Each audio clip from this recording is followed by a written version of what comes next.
기뻤던 날을 꽂으라고 얘기하면 여러 가지가 있겠지만 그 중에 한 가지가 대학교 합격을 통보를 받았을 때였습니다. 고3 때 대학 가기 위해서 공부했다가 떨어졌죠. 그래서 1년 재수를 했었습니다. 대구에서 처음 나와서 자취하면서 재수하는데 재수할 때가 참 많이 힘들었습니다. 그런데 의외로 성적이 잘 나와서 제가 생각하지도 못했던 대학에 지원을 했습니다. 그리고 몇 주 동안 합격자 발표를 기다렸습니다. 합격자 발표가 나기 전 며칠 전부터는 아침에 일어나면 하는 일이 그 전화를 해서 합격자가 발표가 났는지 확인하는 일이었습니다. 그래서 발표 시간이 날짜가 정해져 있었지만 그냥 이제 습관적으로 일어나서 전화를 하고 있었죠. 근데 어느 주일날 아침에 아직 합격자 발표가 남아 있을 때였는데 그런데 전화를 했더니만 수험 번호를 입력하라는 겁니다. 그 순간에 얼마나 가슴이 터질 듯이 두근거리는지, 그리고 수험 번호를 입력했죠. 그러고 나서 박종걸님은 합격하셨습니다. 그 소리를 듣는데 제가 붙었다 그러고 소리를 쳤습니다. 그래서 집에 사람들이 딴 일하고 있다가 난리가 났죠. 그래서 막 너무 기뻐가지고 가족들과 붙들고 뛰면서 좋아했던 때가 있습니다. 아마 제가 그때 철 들고는 저희 아버지 처음 안았던 때가 그때였을 것 같습니다. 그렇게 기뻤었습니다. 그 합격 통보를 받고 제가 너무 기뻤는데 그 기뻤던 이유를 생각해 보면 몇 가지가 있습니다. 우선 제가 들어가기 쉬운 대학에 들어갔으면 그렇게 기뻤지는 않았을 겁니다. 그런데 제 실력으로는 도저히 들어갈 수 없는 대학이라고 생각했던 곳에 합격했으니까 너무 기뻤지요. 그리고 안도감이 있었습니다. 이게 재수를 하고 대학에서 떨어져 보십시오. 이거 앞이 막막하지 않습니까? 또 삼수를 해야 되는지 아니면 취직을 해야 되는지 너무 어렵잖아요. 그런 불안함들이 해결되었다는 그런 안도감이 있어서 굉장히 기뻤지요. 그리고 1년 동안 수고했던 것이 헛되지 않았다는 거기에 대한 기쁨도 있었습니다.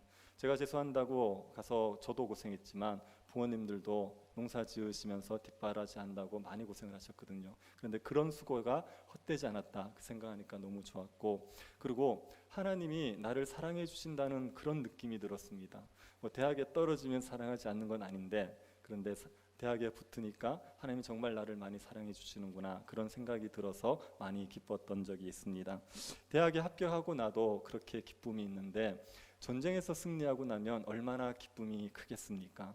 입시 경쟁에서 진다고 해서 사람이 죽는 법은 없죠. 그러나 전쟁에서 지면 사람이 죽습니다. 자기뿐 아니라 자기가 사랑하는 사람들도 죽지요. 그러니 전쟁에서 승리했을 때는 어떤 것보다 큰 기쁨을 누리게 되어 있습니다. 시편 21편은 전쟁에서 승리한 왕이 누리는 기쁨을 묘사하고 있습니다. 시편 20편은 전쟁에 나가는 왕을 위한 기도였습니다. 전쟁을 출전하는 왕을 위해서 백성들이 같이 기도하는 게 시편 20편이었다면 시편 21편은 전쟁에서 승리한 왕이 기쁨을 노래하는, 그러면서 하나님을 찬양하는 내용이 21편의 내용입니다. 시편 21편에서 전쟁에서 승리한 왕이 기뻐합니다. 어떤 것 때문에 기뻐하겠습니까? 그리고 이 시편 21편은 우리에게 어떤 의미가 있겠습니까? 시편 21편은 세 단락으로 나눠볼 수 있습니다. 1에서 6절까지는 승리한 왕이 누리는 기쁨, 승리로 난 기쁨을 노래하는 내용이 1절부터 6절입니다. 그리고 7절부터 12절은 미래의 승리에 대한 확신입니다. 하나님께서 전쟁에서 승리하게 하셨는데 앞으로도 승리하게 해주실 거다, 그런 확신을 노래하는 게 7절부터 12절입니다. 그리고 13절은 주님의 권능이 나타나기를 간구하는 겁니다. 주님이 권능을 나에게 베풀어 주십시오, 그런 내용입니다. 우선 승리로 인한 기쁨의 노래를 한번 보시기 바랍니다. 1절입니다. 여호와여, 왕이 주의 힘으로 말미암아 기뻐하며 주의 구원으로 말미암아 크게 즐거워하리이다. 왕이 주의 힘으로 말미암아 기뻐합니다. 그리고 주의 힘으로 말미암아 기뻐한다는 말이 뭐냐? 주의 구원으로 말미암아 크게 즐거워한다는 말입니다. 왕이 지금 하나님의 구원의 은혜를 누린 거지요. 왕이 전쟁에서 승리했는데 그것은 자기의 능력으로 승리한 게 아니라 하나님의 은혜였습니다. 하나님이 구원해 주신 겁니다. 그로 말미암아 왕이 말할 수 없이 기뻐하는 겁니다. 이 전쟁에서의 승리의 기쁨은 여러 가지 기쁨이 혼재되어 있습니다. 2절을 한번 보십시오. 그의 마음의 소원을 들어주셨으며 그의 입술의 요구를 거절하지 아니하셨나이다. 여기 보면 2절 끝에 보면은 제가 참고로 하나 말씀드릴게, 셀라라는 게 있지요. 갈로 쳐서 셀라가 있지 않습니까?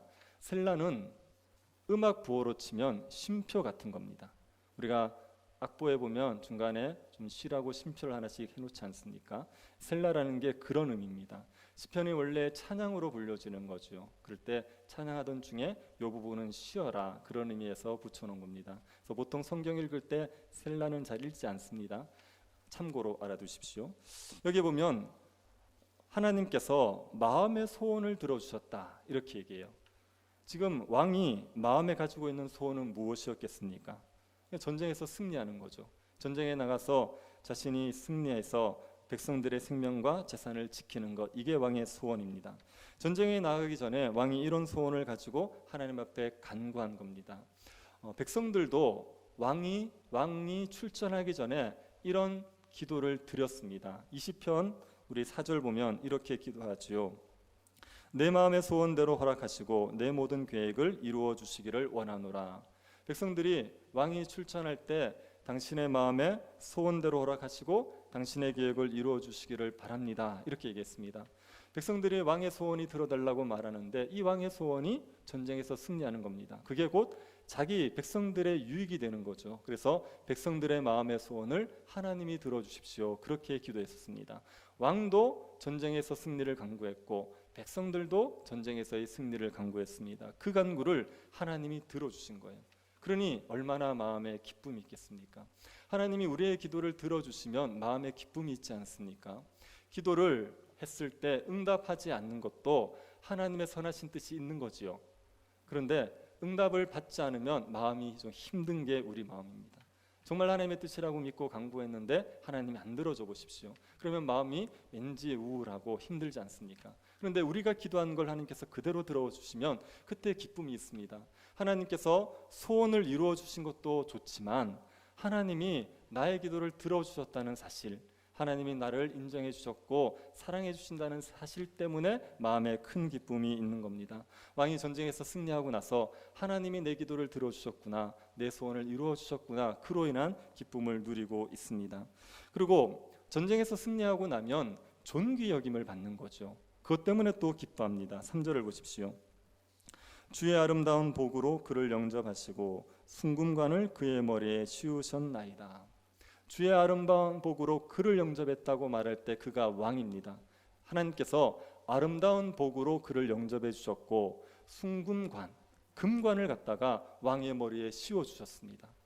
이것은 왕이 존귀 여김을 받는다는 얘기입니다. 전쟁에서 승리하고 돌아오는 왕, 이 왕을 백성들이 어떻게 환영하겠습니까? 정말 열렬히 환영하지 않겠습니까? 백성들이 왕을 맞을 때 자신이 가지고 있는 온갖 좋은 것을 가지고 가서 왕에게 바치면서 기쁨으로 환영하겠죠. 그게 아름다운 복으로 그를 영접하는 겁니다.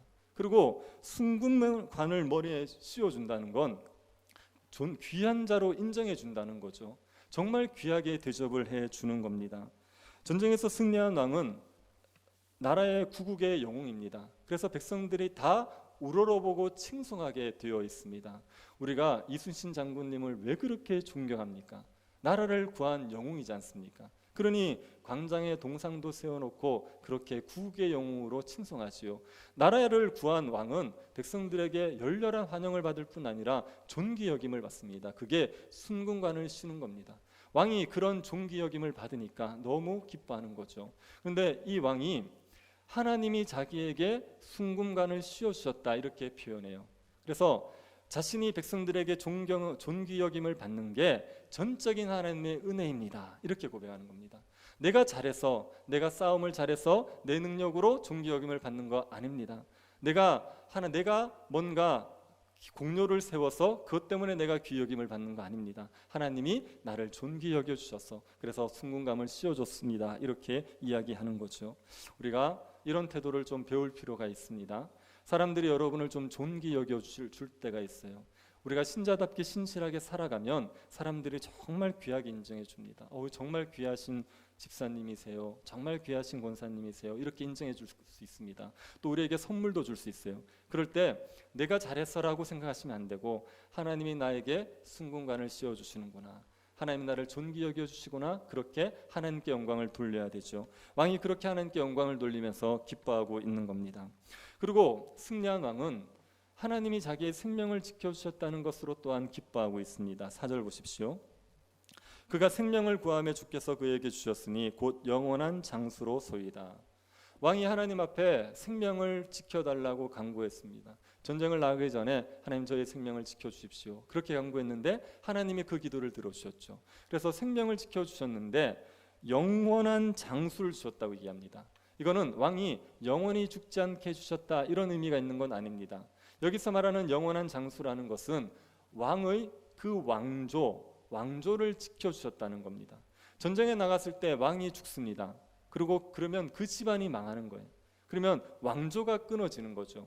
그런데 전쟁에서 승리함으로 말미암아 왕의 아들이 또 왕위를 이어갈 수 있도록 해주십니다. 그래서 그 왕조가 영원히 이어질 수 해주셨다는 의미에서 영원한 장수를 주셨다 이렇게 이야기하는 겁니다. 이것이 기쁜 거죠. 생명을 지켜주시고 왕위를 계속 이어갈 수 있게 해주신 것 자체가 너무 기쁜 겁니다. 이런 기쁨 때문에 왕이 하나님 앞에서 기뻐하고 있습니다. 크게 즐거워하고 있습니다.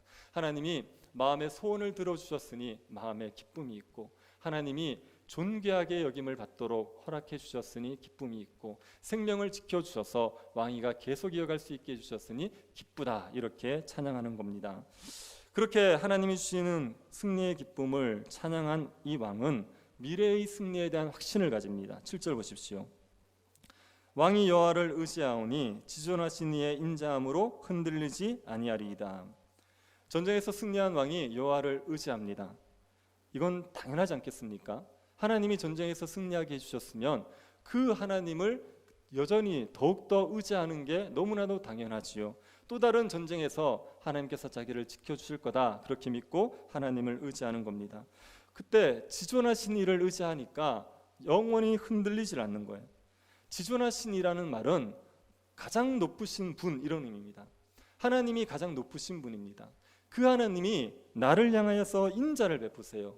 인자라는 게 언약적 사랑입니다. 내가 하나님의 언약 백성이기 때문에 조건 없이 사랑해 주는 거예요. 즉 가장 높으신 하나님이 나를 인자로 대하신다. 이걸 확신하고 나니까 흔들릴 이유가 없는 겁니다. 뭐 천만인이 나를 둘러싸든지 아무리 큰 대군과 싸움을 하든지 간에 흔들릴 이유가 없는 겁니다. 하나님을 의지하는 그 왕을 하나님께서 도우셔서 왕의 원수들을 하나님께서 심판하시게 되어 있습니다. 8절 한번 보십시오. 왕의 손이 왕의 모든 원수들을 찾아내며 왕의 오른손이 왕을 미워하는 자들을 찾아내리로다. 왕의 손이 왕의 원수들을 찾아냅니다. 왕의 오른손이 왕을 미워하는 자들을 찾아내지요. 여기서 찾아낸다는 이야기는 원수들이 숨어 있다는 이야기입니다. 이게 지금 원수들이 드러나질 않았어요. 숨어서 왕을 괴롭히고 있는 겁니다. 11절도 보면 원수들이 음모를 꾸민다 이렇게 얘기해요. 왕을 해하기 위해서 은밀하게 모의를 하고 있는 겁니다. 이런 원수들을 제압하는 건 굉장히 어렵습니다. 원수가 드러나 버리면 그러면 그 원수와 싸우는 건 어렵지 않아요. 그것도 뭐 어렵지만 그렇게 어렵지 않습니다. 그런데 원수가 숨어 있단 말이에요. 원수가 숨어서 음모를 꾸미고 계략을 꾸미고 있습니다. 그런 원수들과 싸우는 것은 쉽지가 않습니다. 우리가 죄와 싸울 때도 명확한 죄와 싸우는 것은 어렵지 않아요. 이게 죄라는 게 명백해 보십시오. 살인? 이거는 명백한 죄입니다. 우리 이런 문제와 싸우는데 그렇게 어렵지 않아요. 그런데 은밀한 죄들이 있어요. 죄인지 아닌지 애매한 죄들이 있습니다. 숨어있는 죄들과 싸우는 게 어렵습니다. 은밀한 원수들과 싸우는 게 어려운 거죠. 그런데 왕이 하나님을 의지하면 하나님이 그 은밀한 원수를 심판하시는 거죠. 찾아내서 하나님께서 심판해 버리시는 겁니다. 그들을 풀무불로 태우듯이 태워버립니다. 9절 보십시오. 왕이 노하실 때 그들을 풀무불 같게 할 것이라. 여호와께서 진노하사 그들을 삼키시리니 불이 그들을 소멸하리로다. 원수들에 대하여 왕이 노하면 하나님이 진노하셔서 그들을 삼켜버립니다. 불로 그들을 소멸해버립니다. 하나님을 의지하는 왕을 위해서 하나님이 진노하시고 그들에게 심판하시는 겁니다. 숨어있는 원수라도 다 들춰내셔서 하나님의 불로 태워버리는 거죠. 그래서 원수를 완전히 진멸하십니다. 10절 보십시오. 왕이 그들의 후손을 땅에서 멸하며 그들의 자손을 사람 중에서 끊으리로다. 왕이 원수들의 후손을 멸하지요. 원수만 멸하지 않고 후손까지 멸하는 겁니다. 원수만 멸하면 후손들이 또다시 일어나서 원수가 되는 겁니다. 그런데 그 후손까지도 다 멸하여서 완전히 원수를 끊어버리죠. 완전히 원수를 진멸해 버리는 겁니다. 하나님께서 이 하나님을 의지하는 왕의 원수들을 완전히 쓸어버릴 거다, 완전히 진멸할 거다, 이걸 확신하고 있습니다. 그래서 원수들의 계획이 이루어지지 않습니다. 11절, 비록 그들이 왕을 해하려 하여 음모를 꾸몄으나 이루지 못하도다. 원수들이 왕을 해하려고 음모를 꾸몄습니다. 숨어서 몰래 모의를 하는 겁니다. 그런데도 이루어지지 않는 겁니다. 에스더서의 하만을 한번 생각해 보십시오. 하만이 모르드게를 죽이려고 장대를 세워놓고 왕에게 구하러 가지요.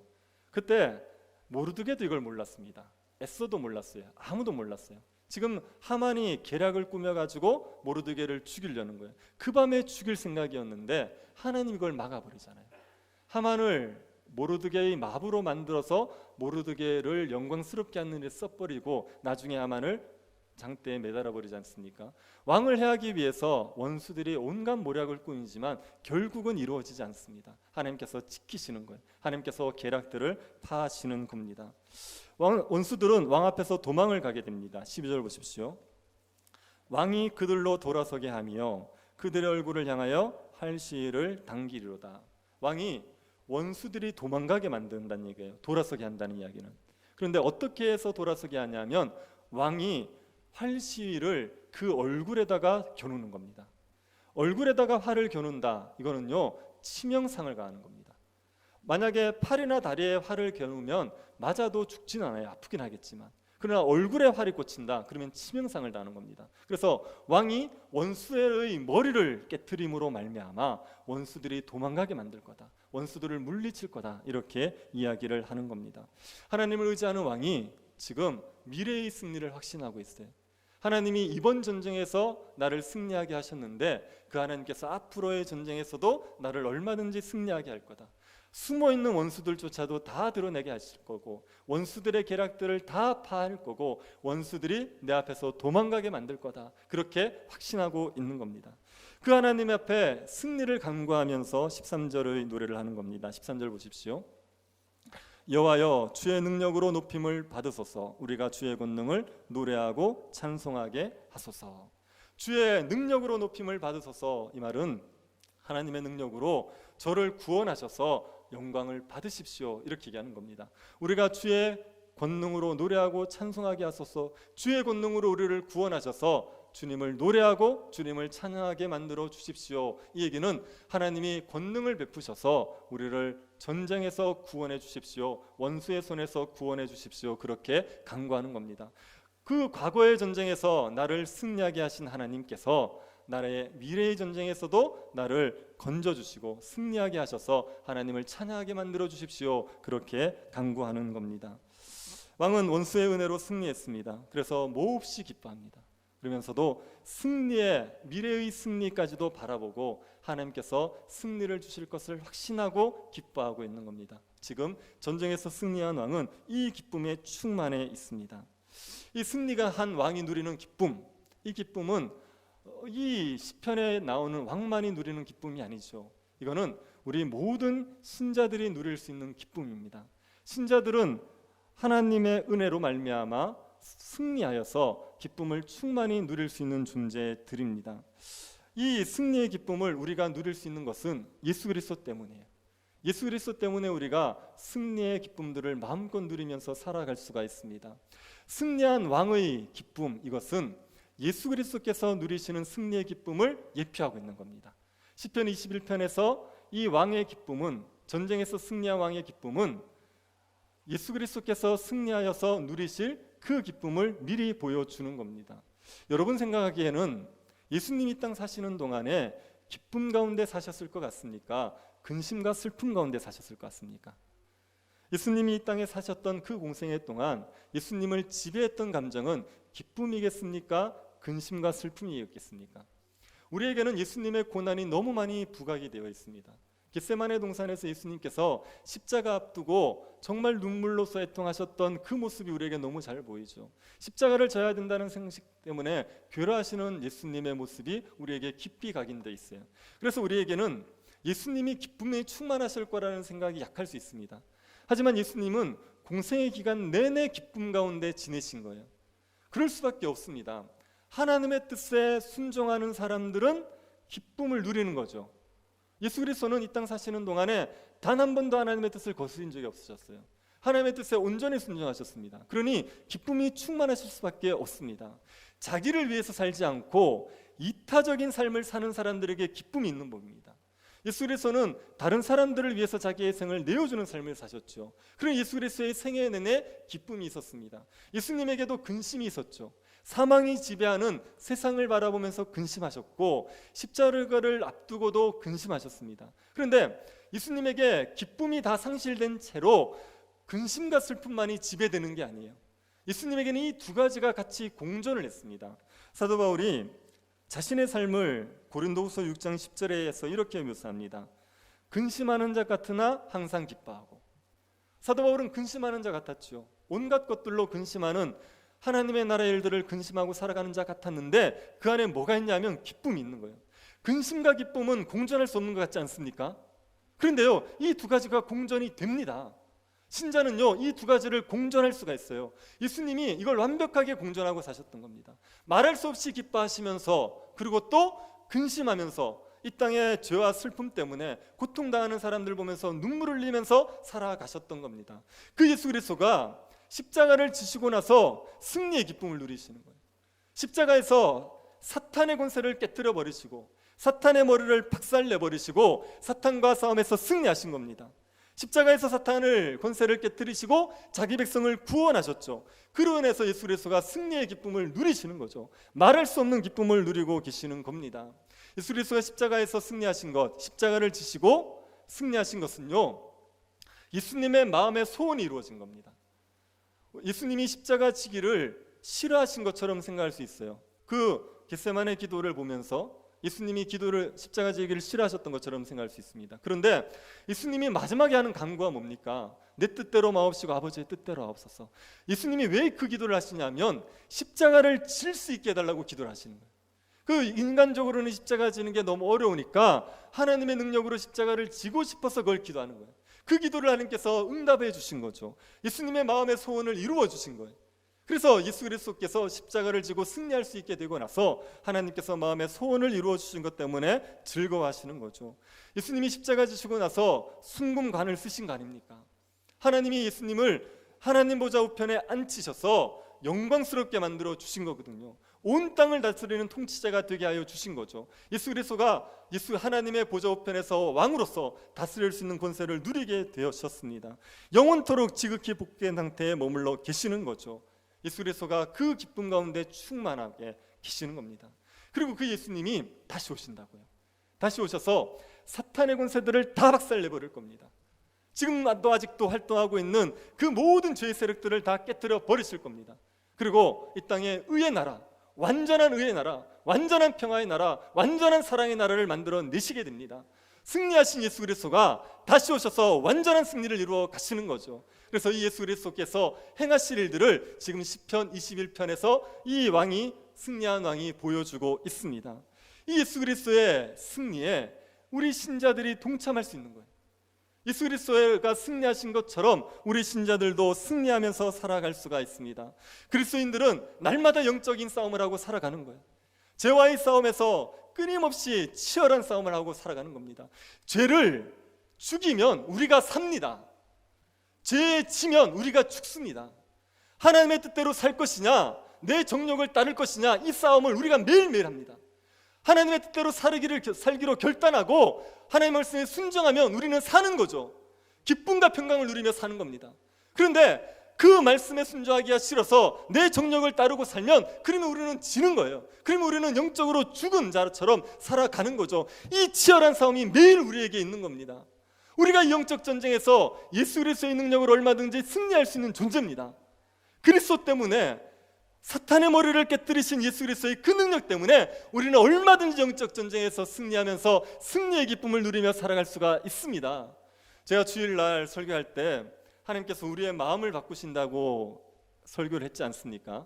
어떤 성도님이 교회를 못 오시는데 온라인으로 들으시고 나서 저한테 간증을 하나 짧게 보내오셨어요. 이분이 연세가 드셔서 예수님을 믿었습니다. 젊을 때 교회를 안 다니셨죠. 안 다니니까 당연히 술 담배를 하셨지 않겠습니까? 술은 모르겠는데 담배는 피우셨어요. 담배를 오래오래 피우셨는데 연세가 드시고 나서 말씀을 읽기 시작한 거예요. 그리고 복음을 알게 되고 말씀의 은혜를 많이 누렸어요. 그러고 나니까 자신이 담배를 피고 있다는 사실이 너무 싫은 겁니다. 이걸 좀 끊고 싶은 거예요. 그런데 담배 끊기가 너무 어렵다면서요. 고개를 끄덕끄덕 하시는 분들 경험이 있을 수 있습니다. 담배 끊는 게 너무 어렵다면서요. 근데 이분이 어느 날 아침에 밖에 나가면서 담배 2갑, 하루에 2갑을 피우셨나 봐요. 담배 2갑, 라이터 이거를 딱 들고 베란다 밖으로 던지셨어요. 그리고 담배를 끊게 해주십시오. 담배를 피지 않게 해주십시오. 그렇게 기도했어요. 그러고 나서 거리를 딱 가는데 담배 피는 사람을 보는 순간 너무 혐오감이 일어나대요. 예전엔 그게 좋았죠. 같이 폈으니까. 그런데 그게 너무 싫어지더래요. 그리고 그때 이후로 담배를 끊으셨대요. 지금까지 담배를 안 핀대요. 그래서 본인이 하나님께서 마음을 바꾸시는 분이라는 것을 경험했다고 그렇게 간증하셨어요. 우리의 마음을 바꾸셔서 우리에게 영적 전쟁에서 승리하게 하시는 분이 하나님입니다. 예수 그리스도 때문에 우리가 얼마든지 이 승리를 누릴 수가 있습니다. 신자들은 하나님께서 베푸시는 은혜가 있어요. 죄를 끊게 하시는 하나님의 은혜가 있습니다. 하나님의 은혜가 우리에게 부어져서 우리가 죄를 끊어버리고 거룩하게 살아갈 수 있게 되어 있습니다. 죄를 끊고 거룩하게 한번 살아보십시오. 그때 우리가 누리는 기쁨이 얼마나 큰데요.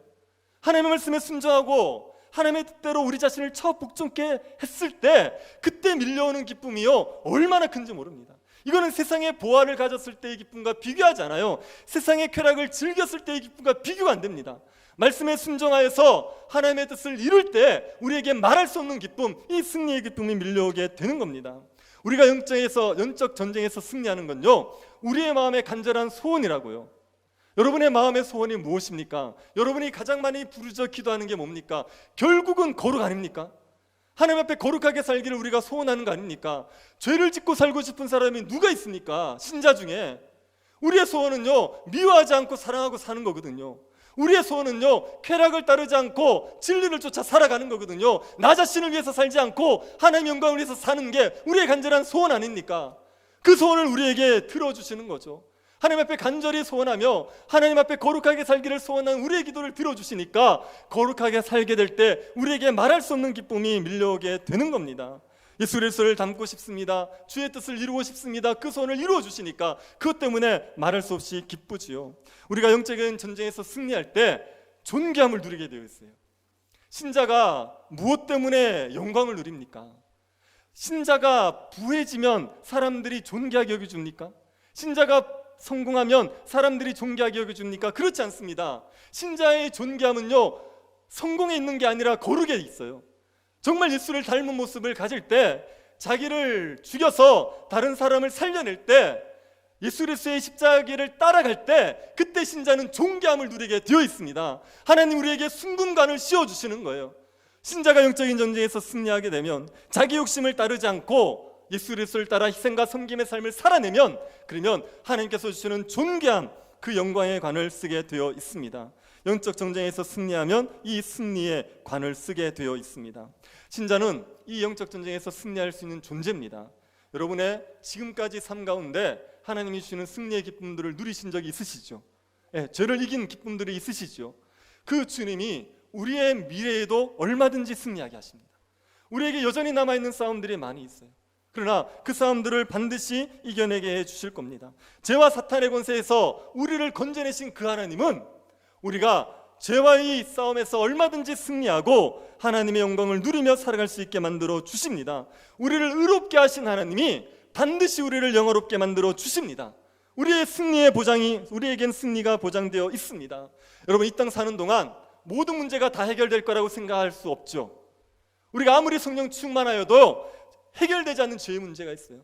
아브라함 한번 생각해 보십시오. 아브라함이 하나님 앞에 처음 부름 받았을 때 그때 무슨 잘못을 했냐면 아내를 누이라고 속이는 죄를 지었어요.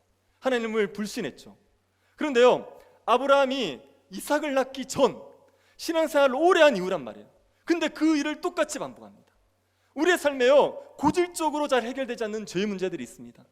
우리가 정말 성화가 되어서 거룩해진다고 할지라도 끊어내지 못하는 죄의 문제를 있을 수 있어요. 그러나 결국은 우리가 영화롭게 된다고요.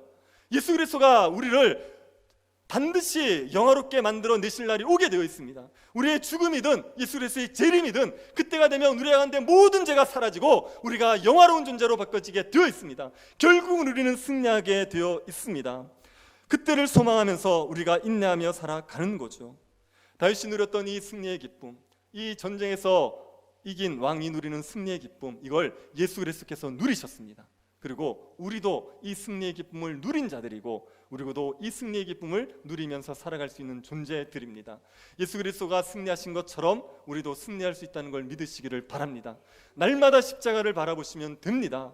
날마다 예수 그리스도를 알기를 힘쓰시면 됩니다. 그리스도의 십자가를 알아가면 알아갈수록 우리 가운데 있는 죄의 정욕들은 죽어지게 되어 있고 예수 그리스도를 따라 사는 거룩한 삶들을 살아낼 능력이 주어지게 되어 있습니다. 십자가를 날마다 의지하셔서, 그래서 이 영적 싸움에서 승리하셔서 승리의 기쁨을 마음껏 누리며 살아가는 주의 백성들이 될 수 있기를 간절히 바랍니다. 하나님 아버지, 우리를 예수 그리스도의 십자가 보혈로 구원하여 주신 것을 감사드립니다. 죄의 권세에서 건져내신 하나님이 죄와 이 싸움에서도 승리하게 하실 줄을 믿습니다. 우리의 정욕을 따르지 않고 진리를 따라 살아갈 수 있도록 우리에게 은혜 베푸실 줄을 믿습니다. 우리를 거룩하게 만들어 가셔서 주의 영광을 드러내게 하시고 존귀한 자 되게 하실 줄을 믿습니다. 믿음으로 날마다 영적 싸움에서 승리하게 하여 주셔서 승리의 기쁨을 누리는 주의 백성들이 되게 하여 주옵소서. 걸어가신 예수님 이름으로 기도드립니다. 아멘.